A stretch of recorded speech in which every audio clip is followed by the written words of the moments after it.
Salut les passionnés d'histoire, nous arrivons dans la période de l'année que j'aime le plus dans le monde, l'automne avec ses feuilles mortes, les cookies, les films, les plaids, le rhume.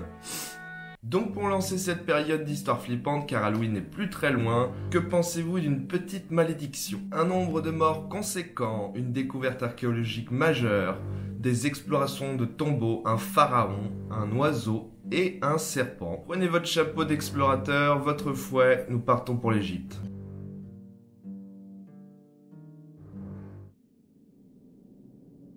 Commençons cette fabuleuse histoire de malédiction par un récit d'un homme, ou plutôt d'un enfant.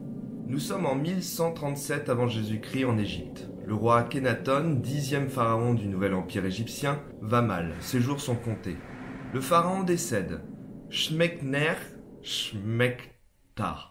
Je vais l'écrire en bas, là, parce que imprononçable. Le gendre et successeur d'Akhenaton meurt lui aussi après un règne éphémère. Le nouveau successeur est autre qu'un enfant de 9 ans, nommé Toutankhamon.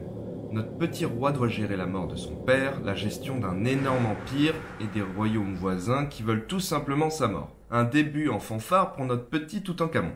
Pendant 10 ans, le pharaon régnera comme il peut, aidé par des conseillers avisés. Il aimait être représenté en peinture sur un char armé d'un arc, une image enfantine d'un roi. Sur la fin, Toutankhamon n'est plus en grande forme, il est malade. Une forme de paludisme le tue à petit feu. C'est à l'âge de 19 ans que son règne finit sans panache ni éclat. On lui fit construire un tombeau funéraire à la hauteur de son rang dans la vallée des rois, non loin de la ville de Luxor. La légende de Toutankhamon se fera un millénaire plus tard. Nous sommes maintenant le 4 novembre 1922. L'archéologue Howard Carter et son richissime mécène Lord Carnarvon ont pour projet de dénicher un fabuleux trésor. C'est aux portes du Nil, dans la vallée des rois, que nos deux hommes fouillent la zone et tombent nez à nez sur une paroi rocheuse suspecte. En creusant, ils découvrent comme une sorte d'escalier creusé dans le granit. Quelques coups de pioche plus tard, ils mettent à jour un tombeau funéraire. La découverte est de taille, car la cavité contient pas moins de 5000 pièces uniques et précieuses. Nos deux hommes se regardent et sans un mot, ils sont conscients d'avoir fait la plus grande découverte de ce siècle. Ils viennent de trouver le tombeau d'un pharaon, et pas n'importe lequel, celui de Toutankhamon. Mais les Égyptiens qui les accompagnaient savent qu'un mauvais présage sur cette découverte est en marche. Un peu plus tôt, avant l'ouverture du tombeau, l'oiseau d'Howard, l'archéologue, a été tué par un serpent. Un très mauvais présage pour les Égyptiens. Mais notre bon vieux Carter s'en bat les steaks.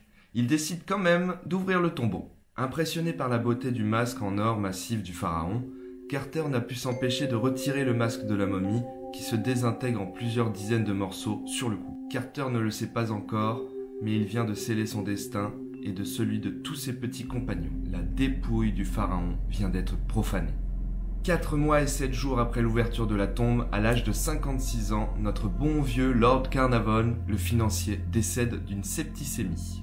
Selon la légende, à plusieurs milliers de kilomètres de là, au même moment de sa mort, sa chienne aurait hurlé à la mort avant de tomber terrassée elle aussi. Un mois plus tard, un homme d'affaires, George Good, meurt brusquement d'une fièvre après avoir visité la tombe. Et très vite, les morts inexpliquées s'enchaînent au sein de l'équipe archéologique. Le professeur Hugh White, collaborateur de Carter, qui fut un des premiers à pénétrer dans la chambre mortuaire, se pend. Ou encore Archibald Douglas Reed, le radiologiste de la momie de Toutankhamon, ainsi que l'infirmière qui avait soigné Lord Carnarvon, décèdent eux aussi. S'ensuit une véritable hécatombe autour du pharaon maudit. Le savant Arthur C. Mace, archéologue anglais qui aida Carter à abattre le mur de la chambre mortuaire, meurt sans aucune cause apparente.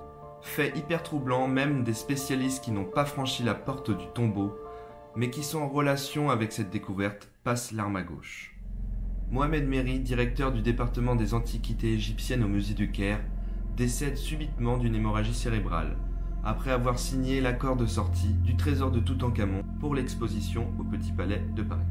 On ne dénombre pas moins d'une trentaine de morts mystérieuses liées à la découverte du tombeau de l'enfant roi.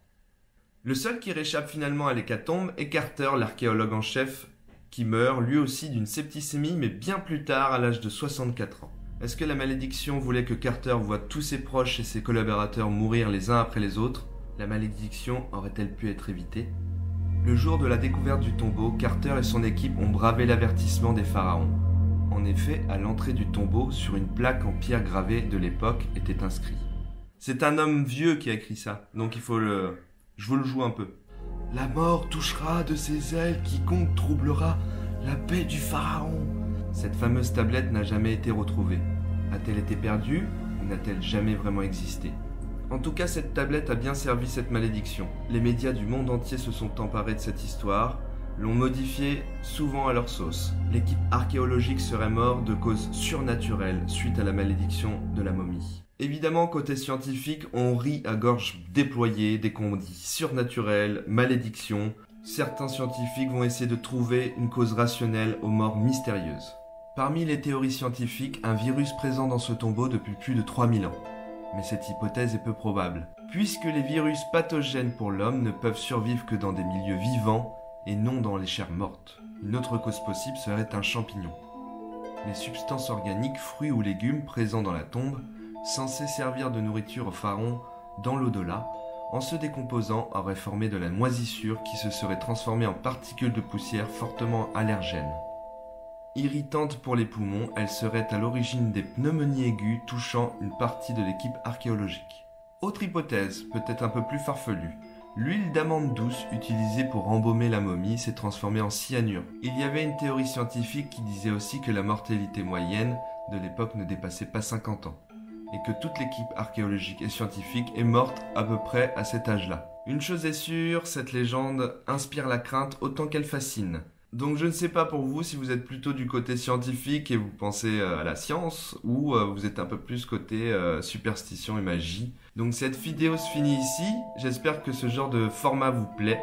Nous avons préparé quelques vidéos spéciales Halloween qui arriveront très prochainement. Activez la petite cloche pour être informé des prochaines vidéos. Je vous souhaite une agréable journée.